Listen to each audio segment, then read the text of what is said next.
All right, we are live. We Hey. are live. Hey. Yeah, hello. Oh, today is a pretty incredible day for the history of Tier 11 Live, all 2 months of it. Um, not only are we coming from like strange locations today, I am recording from a Starbucks in Charlotte, North Carolina. We've got John Moran coming from uh, hurricane not torn, Georgia, the coast of Georgia, Savannah, Georgia. Yep. having That's where escaped. He'll be living there permanently now, as a new Florida resident.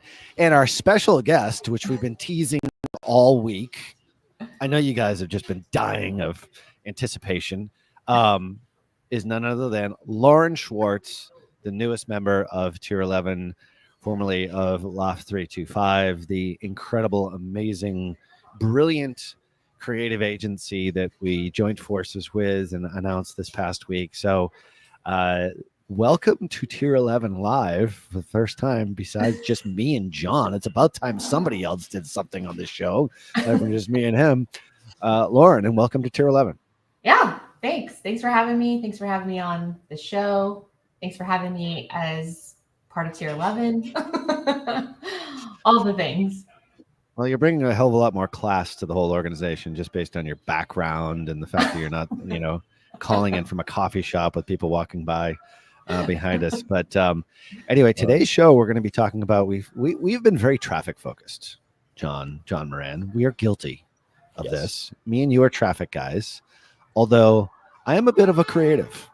I'm not that good at it, but I understand the value of it first off and how important it is for our clients to get the results that they're looking for. But the reason why Loft 325 became a part of Tier 11 is because when we look at our conversion engine, and we've referenced that page many times, one of the biggest gears is the creative gear, which is something that I think has been a major shift in media buying and just in digital marketing in general in the last 10 years. It's almost going back to the days of pre-algorithms, pre-Meta, pre-Google.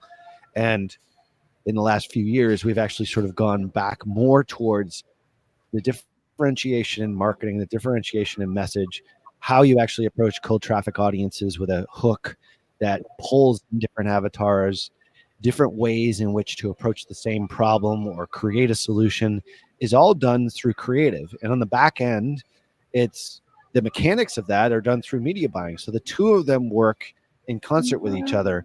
And I've noticed that a lot of agencies have everything very much siloed, is that they have media buying in sort of one hand, and it's sort of this power struggle between the two sides, between creative and media buying. And our goal here at Tier 11 is to bring a world-class team of creative alongside a world-class team of media buying, all tied together with data so that we're looking at the same stuff and ultimately getting the results that we want for our clients. And hopefully you, the YouTube Live listener, might learn a few things along the way here. So that's the whole goal, and that's why we did what we did, and really excited to have you on your first YouTube Live. Without further ado, we have gotten pretty heavy into the mechanics of a number of different campaigns in the past, but this is sort of the ongoing one on the meta side of the equation, John, which we did for a friend of ours, and their campaigns are working really well.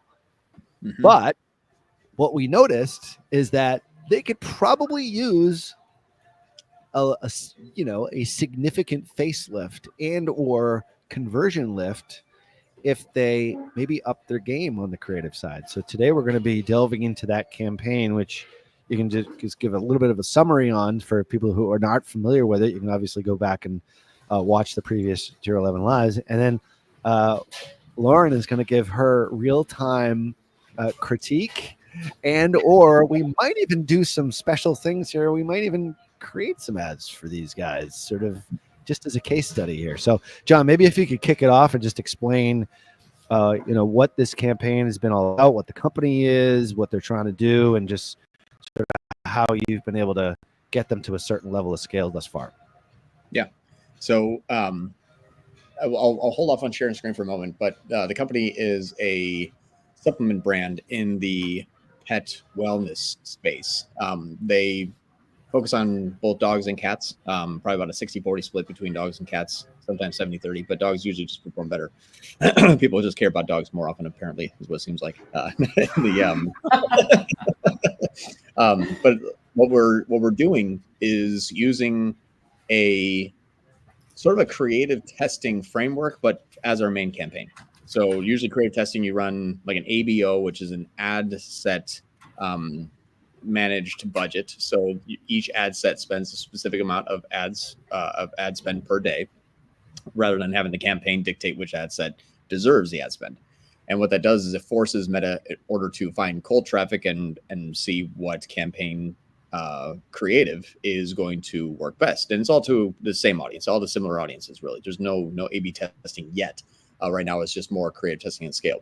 The way we've been scaling, though, is using a rule where if our cost to acquire first-time customer is below 300, that ad gets cloned so that the scale is coming from an ad set that's spending $100 per day being cloned into 2 ads sets with 1 ad each that's now spending $200 a day.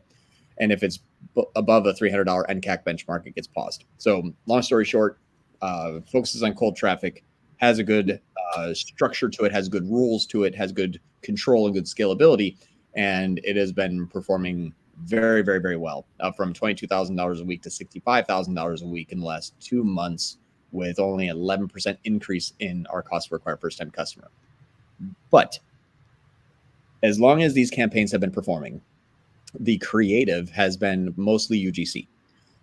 There has been last week a new round of creative that just went live that was 4 UGC ads and 1 non-UGC ad. And so far, the UGC ads have been outperforming the non-UGC, where it's more, more focused on product and the image of the product, the price, and what it does, and yada, yada, yada. But for whatever reason, the UGC always outperforms it, even 3-to-1 in click-through rate. Our product focus ads get a 0.5. Our UGC focus ads get a 1.5. Why? I don't know. So that's where I think the traffic strategy is working very, very well. The creative strategy right now, we're sort of just creating creative to keep up with scale. And so that's where Lauren, you would be coming in to say, okay, if UGC works, to get kind of your initial, live thoughts on the creative. And so, we kind of do things a little bit, off the cuff here, which is why I think people enjoy this. You kind of get to see the real time workings of how the tier 11 framework comes to life. Yeah. Oh, are you talking, Ralph? Ralph, we can't hear you. I was muting my mic there. Are you guys hearing background noise or no? Now I'm not. No. Of course, as soon as I say, are you hearing background noise, they cut the music here in Starbucks. So I'll be on mute every now and then. But I just wanted to say, we've gone through this campaign for 2 weeks in a row, sort of, actually not necessarily 2 weeks. I think it was 2 weeks in a row. And we've never revealed the creative. So it's kind of like we've all talked about media buying strategy. So there is media buying strategy for sure, but if you can get both of these things, media buying strategy and kick-ass creative working together, it's nirvana for an online business. And then you are able to sort of read the tea leaves through data that gathers and actually figures out exactly what channel is doing what, where, and eliminating your unattributed or your unknowns through a third-party data source. It's does it get any better? It's almost like it's back to 2015, 2016 when things were easy.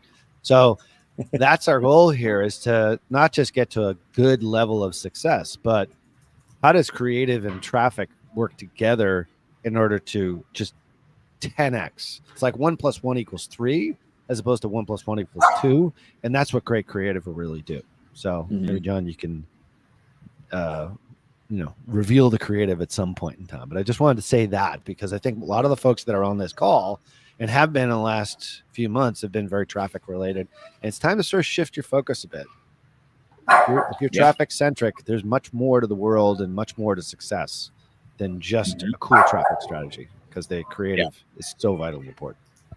Well, what I'll do too is I'll share screen. I'll just share a few examples. And so I think, there we go. So these are the campaigns that everyone has seen so far. We've been watching the lives for a little bit, and we have campaigns that are producing, a higher amount of new customers, a lower amount of new customers, and this is just what continually gets scaled. Now, this is just the last week, so we spent 45K this last week, and you can see that everything is working well in line. This one here, which is kind of funny, that I already spent 11,000 so far. That went live on October 6th. So what's today? October 11th. So it's been live for 5 days. Doesn't look too hot. At 654, it looks fairly poor. Now, what's funny is the ones that are working well are already kind of cloned. The other ones have already been paused. So these are the ones that are already working well. This is kind of our first round of creative that is not UGC focused. So this is the one where it actually shows, kind of a pet that's not necessarily doing too well, and the pain aspect. So this is kind of like a pain version of an ad of is your pet in pain, and how it affects just the whole family, not just your pet. But this is the one ad that is non-UGC focused, and everything else has been UGC focused since inception. Now, what you'll notice though is that there's not a whole lot of image, I guess I would say. It's kind of like before and after. Like this, you have, you can see the eye, like kind of issues there, and then you can see the after. So there is a little bit of kind of explanations that happen, but some of these, even though they do well, sometimes it's just a picture of a dog, and like a small caption. So I think pet owners also resonate with pictures of other pets or other owners' pets. A little bit of backstory, like Rosie is my 12-year-old German Shepherd, but the images are, they're fairly UGC focused. If you're seeing that in the story, it just looks like a German Shepherd staring at you, and you don't know why. So knowing that this is not a extremely visual product, the pet angle has been working well, but I think that there's probably room for improvement. Yeah. So, I mean, just going through what you sent over, again, I think with any creative, especially with dogs, like you said, dogs just always perform really well regardless. And I think, again, with most creative that people send over, again, you still have to understand like what the problem is. So the product focus one that you had, again, like we still need to understand like its pain, its effectiveness, things like that. But when someone just shows a picture of a dog, I think, again, most people, it's that emotional side of it of like, oh, like what's wrong with this dog?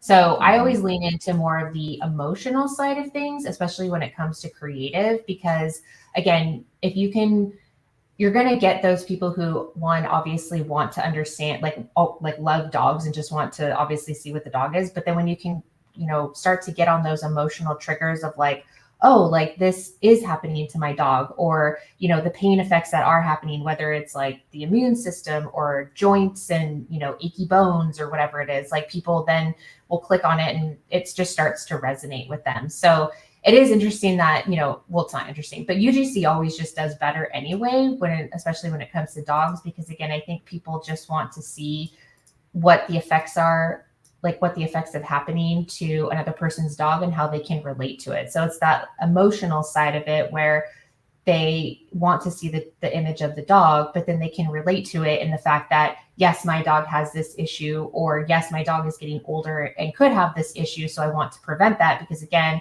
dogs are very much that family member that obviously we don't want to go away anytime soon. And so it's just kind of like that whole like emotional side of it that people can resonate more with the UGC side of it as opposed to just the product side of it. So I definitely understand like why the UGC performs better, because again, it's putting that person into that like thought process and into that emotional trigger that, again, it resonates with them much more. And then they want to like make sure that their dogs are healthy as long as they can get healthy. So it makes sense and why the creative is actually, the UGC creative is working better. I would love to like actually get my hands on these and like actually design some new things. But yeah, I mean, in terms of like what's working currently, I do see why the UGC side can resonate better with it. I mean, I see why the UGC before and afters work. And those are more, like slideshow ads, unmeta. All right, here's the eye, the condition. I forget what the condition is now, but precondition. And then here it is after. I get that. But just the picture of the dog itself, like some of your best performing ads are just images of a dog. And it might even be John Moran's dog, not talking about the guy who keeps commenting in the comment section, by the way. We have some very interesting commenters, Lauren, on this YouTube live. John Moran's dog is here. So it's incredible that he's in the ads and he's actually asking questions at the same time. I don't know how he does it. And there's the actual John Moran's dog. He's still with us. He'll be 15 in January. Yep. He must have just asked his question and hit his phone. That's what he must have just done. Anyway, honestly, this one's going to go through the roof now because John showed his dog. So we're already winning. I know, it's so true. Or is it just like the niche itself is just, I mean, we've done a lot in the dog niche. Like, I can't even tell you how many, tens of millions of dollars we've spent just in the dog niche and pet niche just in general. Is it just because of that, Lauren? Like you said, there's an emotional part to this, but it's like just a picture of a dog selling a dog supplement. Like that would be one that I would be like, that would never work, but it does. It does, because again, like so many people are just dog lovers. I mean, really, if you actually just go on to just your Instagram or your social media in general, how many accounts are dog related accounts? Yeah. Millions of them. There's so many dog related accounts out there that, again, it's like people just love seeing animals. They love seeing dogs. They love seeing, whatever it has to do with any sort of animal. People engage with that so much more. And again, the fact that you even have the slight copy on it, she scratched so much, her beautiful coat became scruffy. Again, it's a dog, it's a picture of a dog, but then it also tells you exactly what the issue is. And people can look at that and say, yep, like that's my dog. Like, even though it's as general as just scratching, every single pet parent that has a dog that has scratched, and they want to understand why they're scratching. And so again, it's like, oh, like this makes sense as to why I would need this product. And then again, all these other, key elements, and then people will click on it and then read what's going on and then want to buy the product. So again, I think it's like, no matter what, just with any sort of dog products, people always want, like, people will make sure that their animals are more protected than themselves. I mean, like in reality, like you will spend more money to take your dog to the vet, to have surgery on your dog, than to actually, like do it for yourself. Like, so I think again, like more people just will ensure that their dogs are always protected. And so I think again, that's why dog brands just do so well, because people are just so like, it's their family. It's the member of their family. So it's again, that like emotional trigger that really makes them want to keep them as healthy as possible for as long as they possibly can. Yeah. Yeah. No, it makes sense. And I mean, you bring up a really good point here, is that I'm talking about the image itself. And I always sort of think, all right, well, the image is the 80% of the ad. I don't know if that's necessarily true in this case, because with that image, there is a story about a dog in pain. Mm-hmm. And even though it's a just basic and that literally was a picture of your dog, right, John? Like, no kidding. No, okay. That was just a UGC from an actual client or customer. Oh, okay. Got it. All right. So it was. Got it. So, all right. So the combination of just an image that is going to potentially resonate, because there's so many dog owners that are out there, but the copy itself, which tells about the story of the dog, that's the essence of creative, is you're tying the two things together. And I guess I personally was maybe underselling the importance of that story. The image captures their attention, but then if you actually read maybe a couple of lines, you're like, all right, what happens next? And that's why they click. Is that safe to assume? Okay. Oh yeah, definitely. I mean, again, the dog picture, yeah, for sure is going to get you to stop. But then again, the scratchiness or whatever it is that's happening to the dog is going to make you think like, oh, again, this is my breed of dog that they, you know, they are prone to scratching, or they are prone to licking their paws, or, you know, things like that. You see that small bit of copy and you're like, yep, that resonates with me. I'm going to see what this is all about. Got it. And I have a German Shepherd, maybe. Yeah. You know? Right. Right. Yeah. Makes sense. Now, John, like taking it one step further, we've never talked about this because we don't have our after the click people on the call here, but like when they actually click off to the site, is there a continuation of that story, or is it just the solution with the product? Like what do they get after they click? It's just to a really kind of a long form landing page about why the product helps, what's in it, like, you know, testimonials, those. So there's some UGC and some social proof on those pages, but it's not specific to that story at all. Interesting. Mm-hmm. Okay. But again, I also think though too, it pulls on that emotional side again, and it pulls on that social relevance, like having those testimonials and the social proof. Like I always lean on the fact that on a landing page, even though it's a long form informational page, if people show that they've had great results with this, again, as a dog owner, as someone who wants, you know, I want something to help my animal, like seeing all those reviews are going to be like, yep, okay, great. Like this person had great results, so I'm going to buy this product. Mm-hmm. Yeah, that's you know, in the e-commerce space, I think it's a lost art of we know who this guy is. He's a pretty smart marketer, and the idea of actually selling something through a long form sales page for an e-commerce brand is, and then obviously there's continuity that goes along with it. That's a subject unto itself. It's like you get like the click, the ad gets the click through the UGC, sort of basic. It's not really like you could go delve deeper into that. Maybe we will, and actually do some enhanced creatives here. But it's like that click. You get the click. If you just went to a product page, I'll guarantee you that your conversion rate wouldn't be what it is right now. Because I mean, I'm sure on that landing page, they're hitting on all those heartstrings. They're hitting on all those pain points. They're saying, yes, this is my dog. This is my situation. And oh, by the way, click the button right here to get your order, and click the little button to, you know, get it every 30 days or whatever it happens to be. Because I know what his funnels look like. The point is that like there's a lot of combinations of good things here. The traffic being one of them. Obviously, the strategy is cool, which we've gone through. And if you haven't watched our previous YouTube lives on the strategy, this is a great example of creative landing page, offer, and traffic strategy all working together.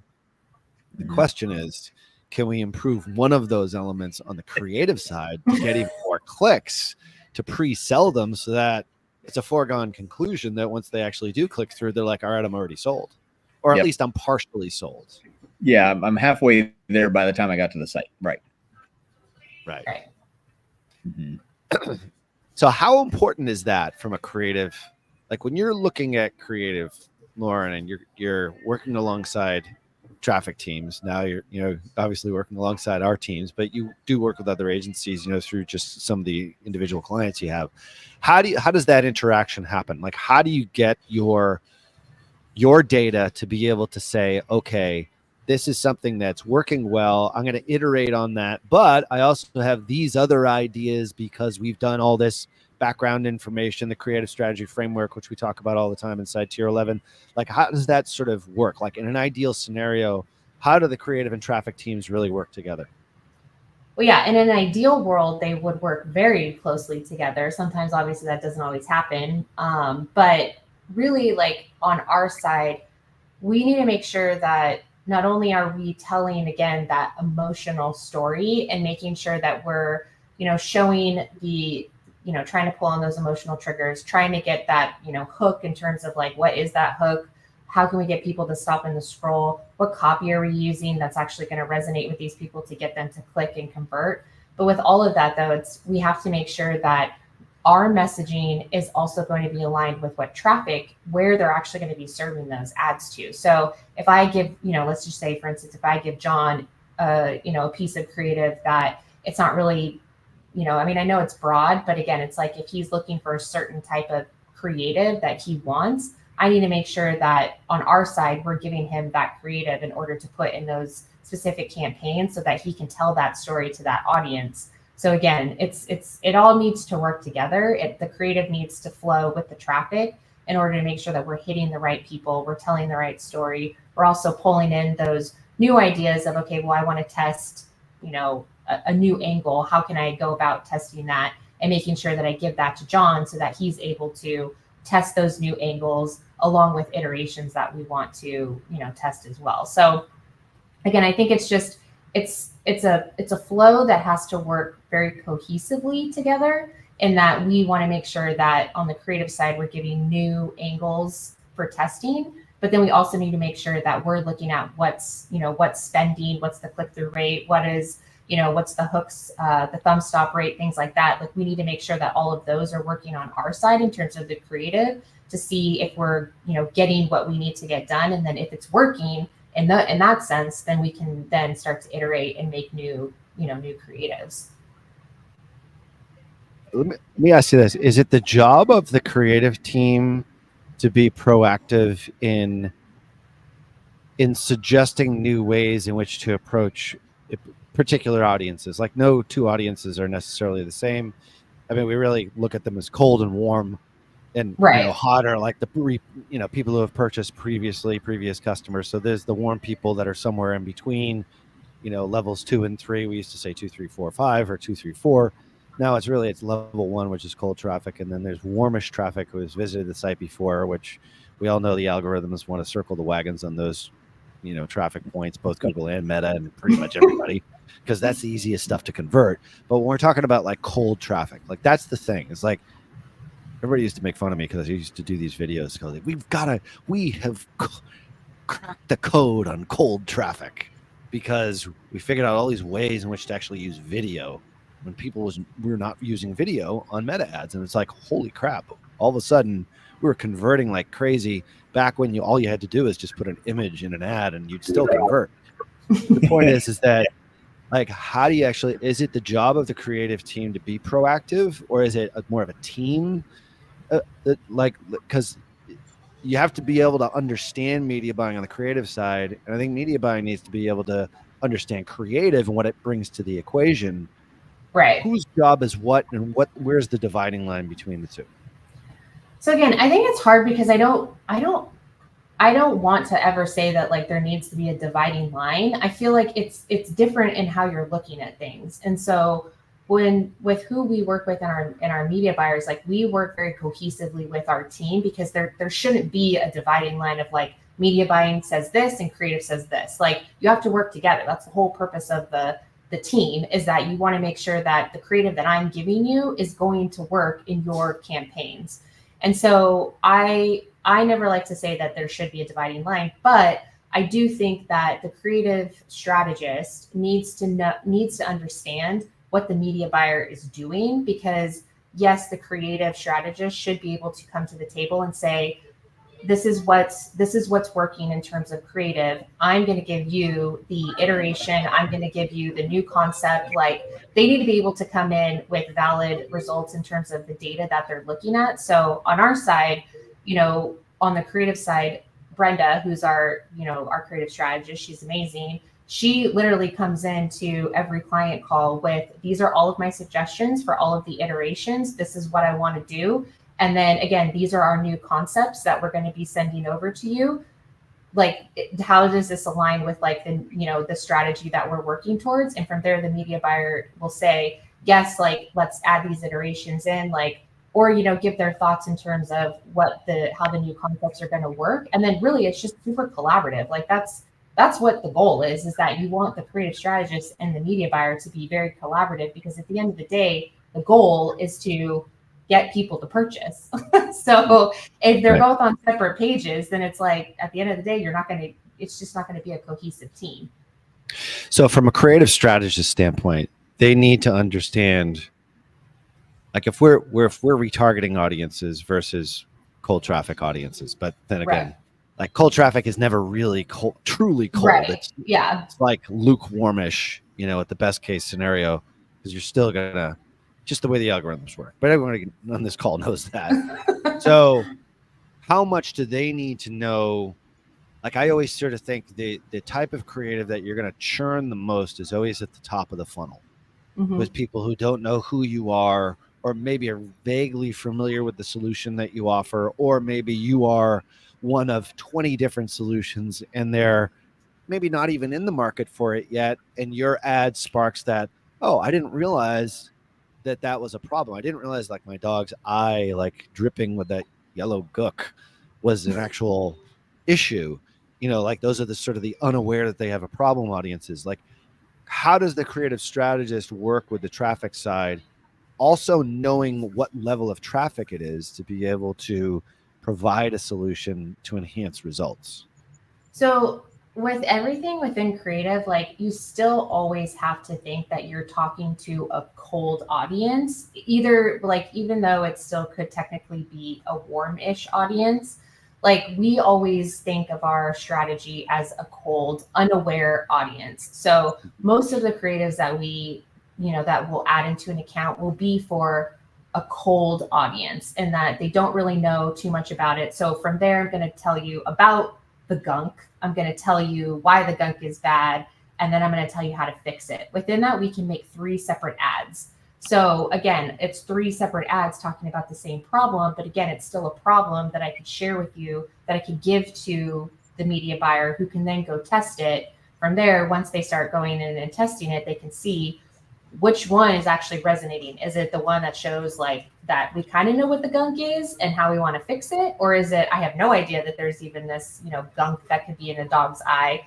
so I need to talk more about this side of it. So that's like when we start to break down our creative strategy, we look at the whole spectrum of, aware, problem aware, solution aware, things like that. So those are all the things that we have to break down when we're actually thinking about ad creatives, and we have to start testing somewhere. So really we want to start with the most unaware audience, see what's resonating with what the traffic is, what they're sending the creative to. And then from there, we can start to eliminate and adjust and iterate as we kind of start to test these different, ideas.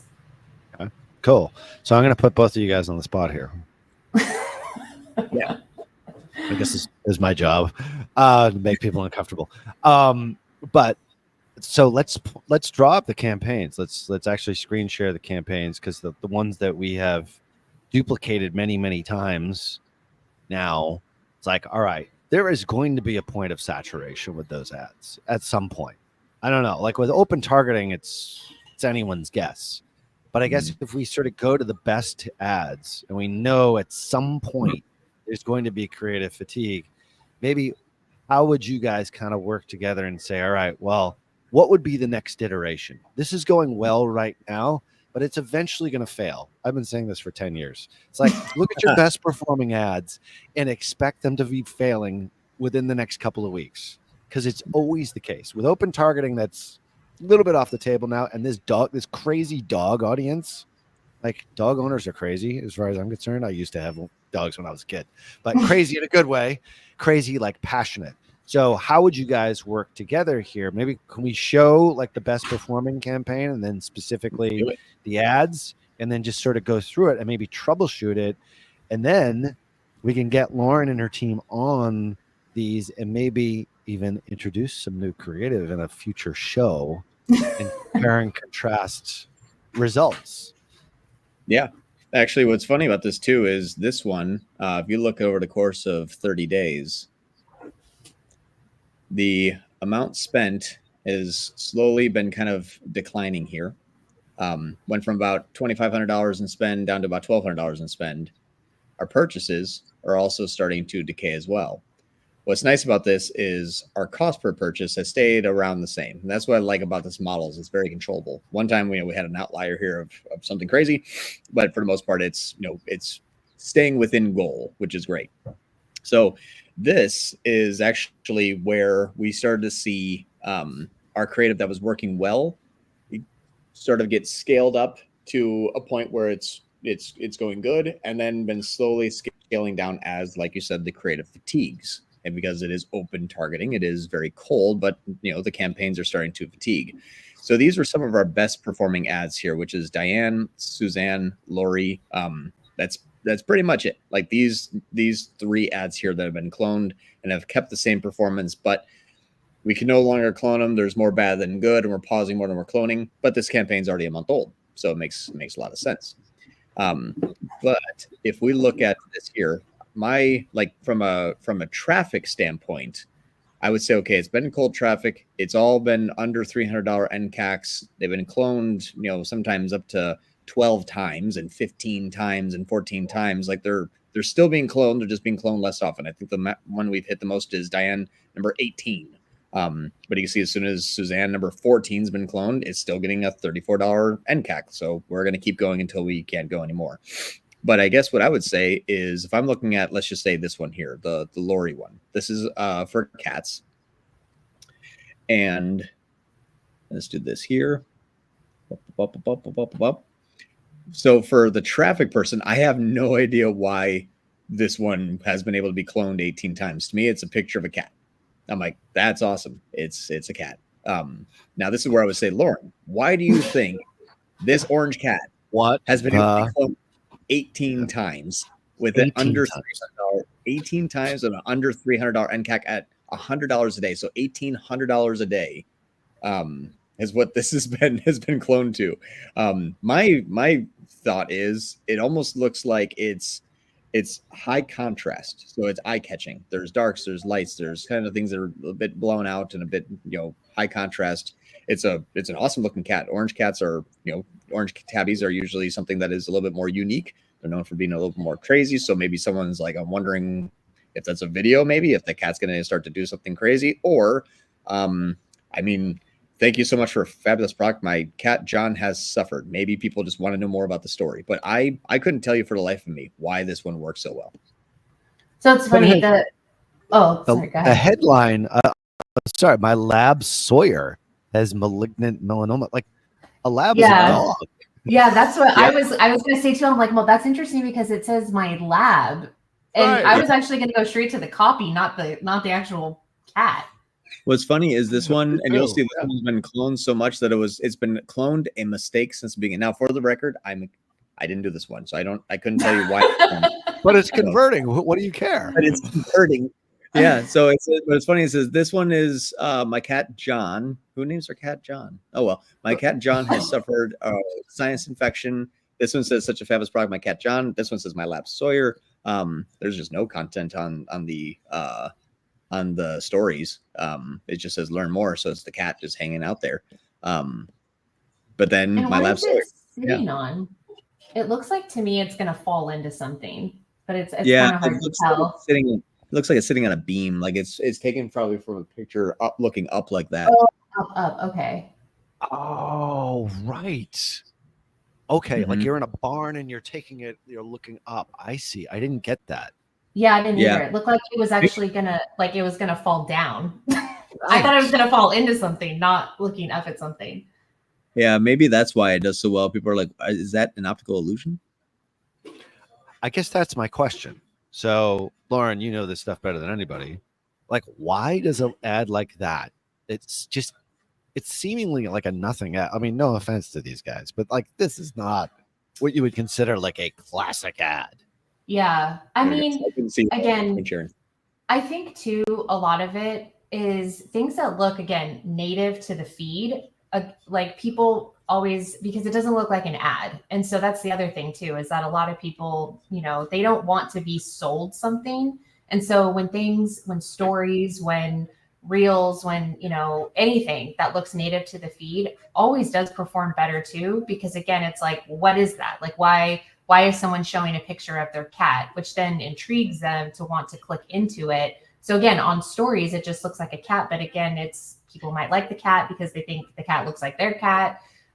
It's like, oh, is something going to happen with this cat? So I'd be interested to see like what the actual comments are on the ad. So that would be something that I would do. Like if I were to re-look at this ad, I would dive into everything. So what's the copy? What are the comments? What exactly, I think the most you can find is what people are actually saying about it. Because again, if it's intriguing them, because to us, it looks like it's going to fall into something. It could be an optical illusion. They could be just talking about the cat. So it's like, what are people saying that are actually getting them to click on this? That would be something that I would dive into to understand like what the process is of like the thought processes of what these people are doing, which makes them intrigued to want to learn more. So there's Right. like, again, like it's not just looking at the creative. Right. I'm going to throw you with one more loop too. That one is actually one of our worst performing click-through rates. If you look at the click-through rates, everything else, it's the click-through rate all column is 10, 12, 12, 13, 10, 12. This one's got 8. And it's got one of the cheapest NCACs and one that we've been able to clone the most. Interesting. With the same headline too. The headline is I'm getting caught up because it's talking about a lab, and then it's a testimony about the cat. Which again makes sense. I mean, if the click-through rate's bad, it's because again, it doesn't correlate. But then it's interesting that it's also one of the top performing ads. So again, that would be something that like I'd want to dive in further because I'd want to understand like what exactly is going on where people are, stopping, looking at this ad in some way, shape, or form, and like what is it that's actually getting them to like, make this a top performing ad. Like that'd be something that I'd be curious to dive more into. Like starting from the top of like what was the first ad all the way down to like the 18th ad of like why we cloned it, to see like what's the correlation there. This is a perfect case study in which we can actually take this and then figure out like what is the common thread, because the targeting itself really isn't like, it's not a non-factor here. Like we always say, all right, well, there's another factor because, that one was using this lookalike audience, or that was using that detailed targeting or whatever it is. Here, it's all open targeting. So it's like, this is a great case study for us to delve in deeper. I think my personal opinion is like there's a cognitive dissonance going on. And I remember when we were running ads for Perry Marshall, I know we're running out of time here. We had one ad that had in the first line, it had a typo. Thanks to my horrible typing. And it was the absolutely killed, absolutely crushed. And Perry's people were always like, you got to take that ad down. And Perry's like, do not take that ad down. Yeah. It's true though. Yeah. People like, for some reason, like we've had similar things happen too, where it's like, we've had a creative where we spelled one word wrong and everyone just like annihilated it. But then it again became one of the top performing ads. So it's like the error that we made is bad, but also good. So, my God. All right. Go ahead, John. I just want to make sure we get to some of the questions here, but go ahead. My last point, we actually relaunched the same strategy on a different account. And this account has fantastic creative. What's interesting about this is I think one of the things that is helpful to this whole scenario, I'm going to share screen here. And then Ralph, can you just give me like a heads up when this is live? Because I can't see you guys anymore now. There it is. You're live. Cool. Perfect. Thank you, sir. So this is something that we actually 4 download speeds. He's doing this with 4 download speeds. Keep in mind, ladies and gentlemen. Actually, you know what? Let's do a quick internet speed test. Let's see where I'm at now. I'm just for shits and giggles. Oh, it's a 3. It's a 2. All right. But if you go over to the couch, it's like a 1. So stay on the bed, John. You're right. I know. I gotta stay here. So we redid this with and I'll just it's fine. I'll just redo the attribution. So we actually did the same thing where we took this campaign here. We called it All Products Broad Sales. It's an ABO. We actually pulled out of the Advantage Plus by $5,800. We pulled out of a different Advantage Plus, those using broad targeting for a different one. We started pulling back on these and we started pushing into this new model here just in this last 7 days. What's funny is you could tell in-app, it is really poor. It looks like $490 per purchase compared to $350 versus $180 versus $230. Looks terrible. But this model here that is pushing, I think what's interesting is we're getting a bit into the traffic overlapping with the creative to a point where it's not necessarily just creative. I think it's also the traffic. So inside of a normal scenario, when you're running Advantage Plus, or if you're running Advantage Plus or broad, or Advantage Plus shopping, it is still algorithmically targeted to a specific audience, where the ABO model forces you to go cold. One thing that I noticed that could be a factor is when we look at the attribution settings here between like 1, 3, 1/7/28, and then 1-day view and 1-day engage view. The model that is using the more cold traffic has a delta between 17 one-day click and 19 total purchases, where Advantage Plus is getting an 18 and a 31. So it looks like the audiences that are cold using a conversion-based bidding strategy is saying if this one starts to perform, the learning that it learns in a short period of time is exacerbated because we're no longer switching warm traffic between new and old creative. It's forcing us to go find more. So I think that when we're looking at the traffic that is starting to work well, Meta says, okay, I've tapped into an audience that resonates with this type of creative.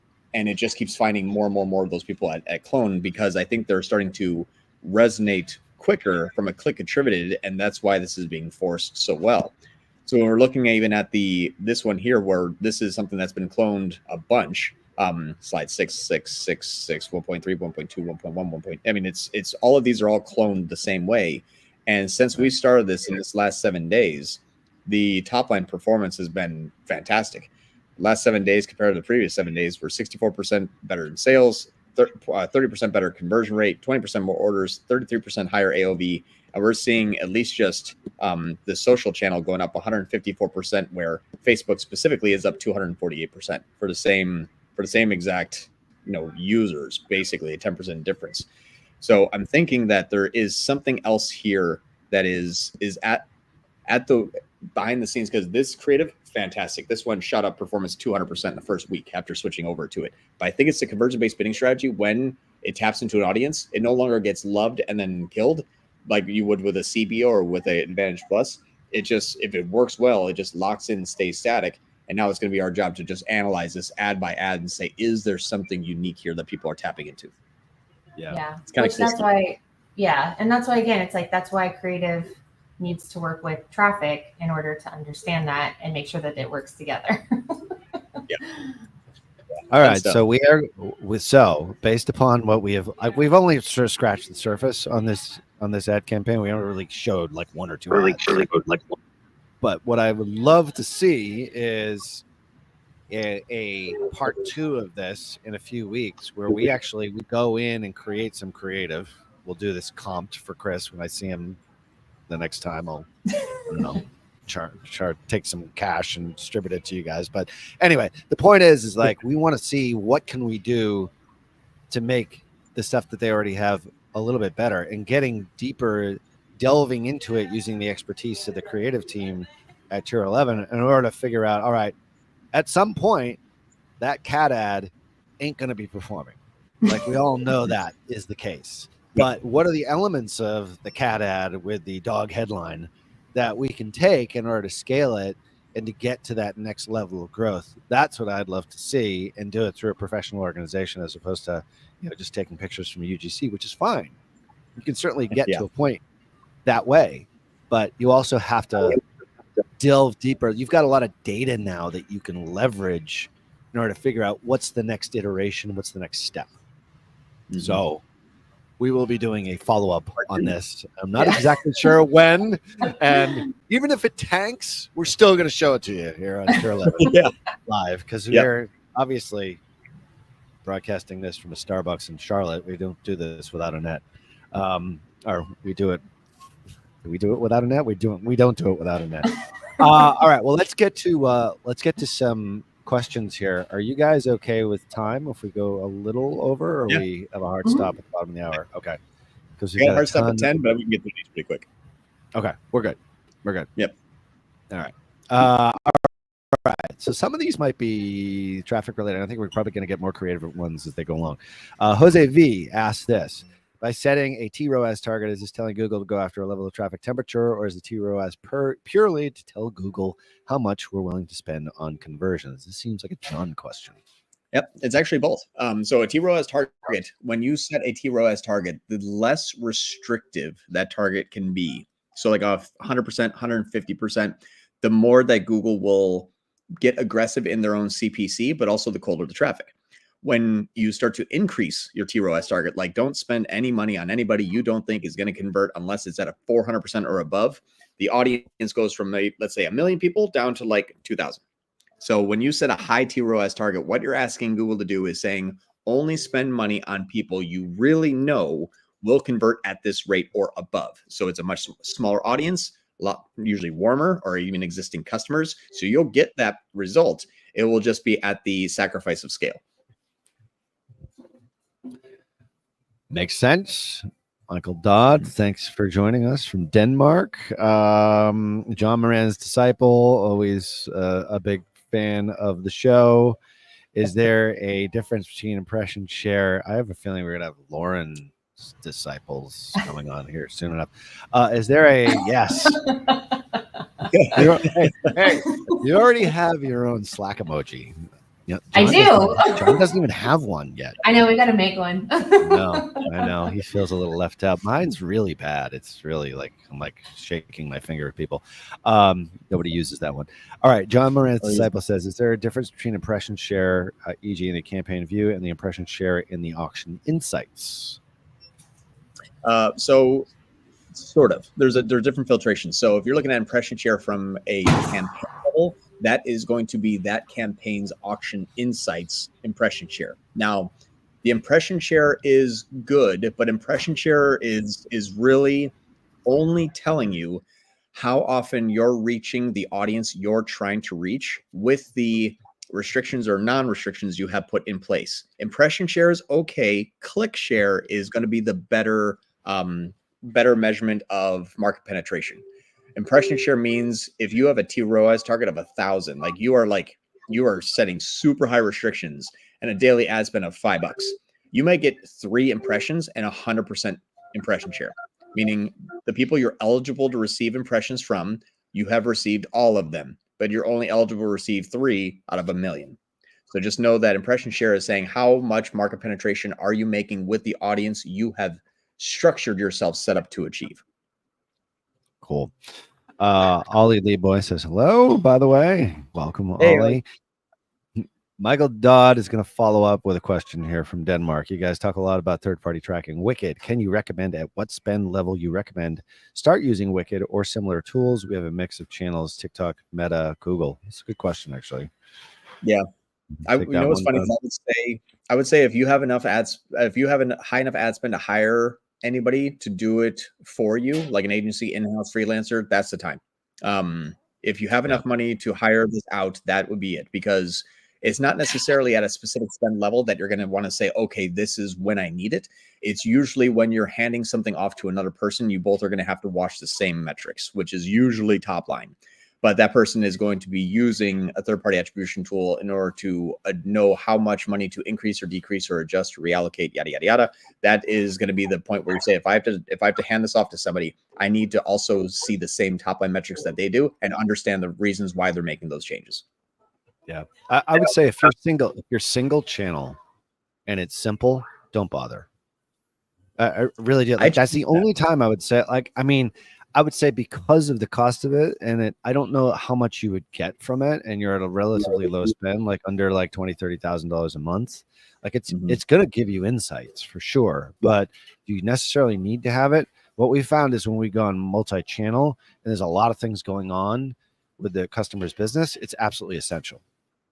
Yeah. So it's no longer optional, really. So, right. All right. Let's go to Roel. I think we always mispronounce his name. How do you avoid overspending on middle of funnel and bottom of funnel? Someone doesn't engage, click, watch, or whatever in X days. When do you cut them off? Yeah. So it's a good question. For a simple one for bottom of the funnel, that one is going to be basically what you would say is your warm traffic existing customers brand. That shouldn't really go over 10% of your total ad spend. Middle of the funnel, you have to actually use a tool like Wicked to find out how much middle of the funnel is actually in top of funnel and how much top of funnel is actually in middle of the funnel. Then that's, I think, the point that Ralph was making earlier, is that all the ad platforms right now are trying to go a mix between warm and cold so they can bring in new users and nurture them for you before they Google search your brand name. So you don't really have the control over it anymore. I usually like to take traffic splits rather than spends. So I usually like to have 70% of my traffic be cold, 20% of my traffic be warm, and 10% of my traffic being like your purchasers, your brand searchers, your real true bottom of the funnel. That is a good traffic split to start with. and then adjust as needed based on AOV and sales cycle. Yeah, makes sense. John Moran's dog, always welcome here on Tier 11 Lives. I would like to understand how the percentage of new visitors is calculated both technically and in terms of tracking of Wicked reports in Shopify, especially considering a GA4 has difficulties measuring. Yep. So essentially what this means is if you have a cost per click of $1 and half of that traffic is warm, your cost per new visit is $2. So it's only the money that you're spending on new traffic. So it's really going to be the percentile of warm versus cold and multiplied by your cost per click.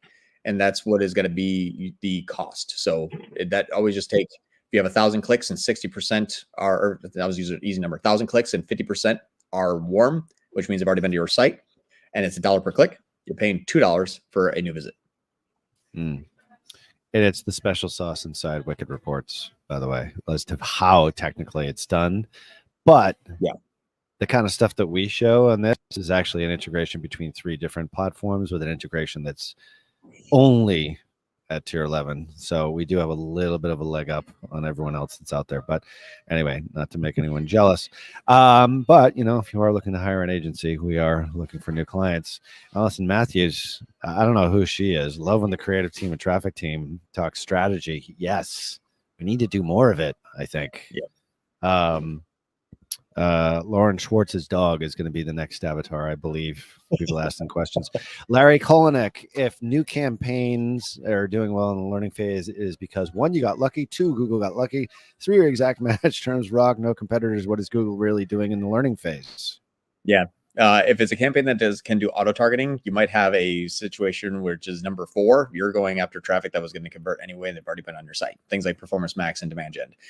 If it's in learning phase and is doing well, what it's probably doing is trying to identify the level of spend that is going to also hit a good return, but also within your targeting. So there's a really long explanation for this, but if you're on maximize conversions, for example, know that that's probably going to start to dwindle out with efficiency, because Google is going to say, how much more can I bid before all of our profitability is gone? So how much more of your margin can Google take, for example? If it's, as you mentioned Google here, so I figured it was going to be all Google. But if it's on like a T-ROAS or a TCPA, it also could be that it's hitting a good sweet spot. That happens quite often, where it's in learning phase and it works well. Learning phase only really means, where am I adjusting my bid? And sometimes if you have good performance, the 4 of the 5 days of learning, you know, day 2 through day 5, is really not changing that much. It hit, actually did, you and Google both got lucky. Got it. Completely self-serving comment here by Brenda. Breeds play a part here too. And then part 2 of that is that Ralph is asking so many good questions. So, you know, points for her. Yep. She's my favorite question asking her today, by the way. All right, Carlos. Hi, team. I'm from Columbia. I would like to ask something. Advertising on LinkedIn could be costly. I have to consider that my product is aimed at the corporate sector. Would you recommend such an investment? Do you know of any alternative solutions I could apply? This is for both of you guys, I think. LinkedIn. Yeah. What do we think of LinkedIn? I'll go first just because I had a hard stop, so I will sign off if that's okay. Yep. LinkedIn is good. Here's my feedback for if you're looking at LinkedIn for a channel. Obviously, always measure top line, but LinkedIn gives you very little details as to why something did or did not work. So where Google will tell you, you know, competitors are bidding too much, you have not as good market penetration, your positioning might be lower, whatever it may be. LinkedIn is just like, we spent $50, you got nothing. What else you got? Like, they really don't give you the reasons why it didn't work. And also don't really give you the reasons why it works. So if you were to invest in that channel, make sure that you're willing to invest a sizable amount of time, effort, energy, and money into that channel to make it work, which would actually be really good, because I would say the traffic on LinkedIn, fairly basic. I'm going to turn over to Lauren for more creative, probably how-tos on LinkedIn, because I think that's going to be 90% of your battle on LinkedIn, is going to be capturing someone's attention, because everyone's there just for me. I'm on LinkedIn because I want you to pay me. That's pretty much 90% of LinkedIn. Hey, how's your day going? You hire me? Like, that's what LinkedIn is. So you have to capture someone's attention to make it about them in a very, very, very specific way. And that is where I think that you're going to find some success, but it's going to be a lot of trial error and it's not going to be something that's going to be really obvious out the bat. But on that, I will have to head out. So I'm so sorry, everyone. But thanks everyone for joining here today, and we'll see you all next week. Thank you, John. Appreciate you. All right. Yeah. If we could get your thoughts on LinkedIn, and then we're going to wrap it up here, Lauren, that'd be awesome. Yeah, I mean, again, I would agree that I feel like it would be like the TikTok algorithm, in that you have to create content pretty rapidly, and you'd have to make it so that it's very front facing, where you're talking about the product, and it just seems very native to the platform. So I would go more that you'd have to be more on the content side, where you're like showing up, talking about it, making it seem like you're not selling something, but more just conversational. Yeah, I think it absolutely really is. I mean, if you're trying to sell on LinkedIn all the time, people get tired. They just tune you out. Like, right, you're on there so infrequently. They're literally there for like, I don't know what the average user stays on per day, but I believe that it used to be like 5 or 6 minutes, like on a daily basis. It's really, really low. Yeah. So you go there to connect, but also learn some things. And you've actually used it tremendously well from a marketing standpoint on all the social posts that you do on LinkedIn, which are always helpful, useful, and really well put together. I think that's actually the model. If you want to see like how it's done, like go to your like personal page or the stuff that you do for Loft 325. I mean, I think that's the way. Yeah, just very like, again, informational, quick snippets. Like, you want to keep it as brief as possible, because like you said, I just don't think people spend as much time on there. And so it has to be content that's pretty quick and up to date. And obviously, business oriented to a certain degree. Right. We'll actually have to have one of the LinkedIn specialists that I know that comes on here. He's been on Perpetual Traffic quite a few times, and he talks about everyone's talking about business on there. The way to differentiate is actually to go more personal, which I've tried a couple of times, and it's remarkable how much engagement you get. I don't know how much business I get from it. Oh, but yeah. I do get a lot of engagement. So anyway, that might be a subject for another Tier 11 Live. This has been awesome having you on and having, traffic and creative coming together. And we'll look forward to the follow-up here for this particular one. I'd be really interested to see what kind of stuff you guys can come up with, and we'll test it out here live. And whether it works or whether it doesn't work, we'll still show it, because we are transparent. Yeah, and, it'll work. It'll work. I love the confidence. It's like shooting fish in a barrel, baby. All right. Well, thank you for everyone paying attention here today. I know there's been we didn't get to all the questions, but hopefully we'll get to them all next week. Every Friday, 2:30 p.m. It's not just me and John anymore. We've got like creative is as if not more important in lots of cases. And we're going to be talking about a lot of that and just sort of widening our topics of conversation on these lives. So really appreciate everybody joining here today. So until next week, Lauren Schwarz, we'll see you then. Yeah, thank you. See y'all. Bye.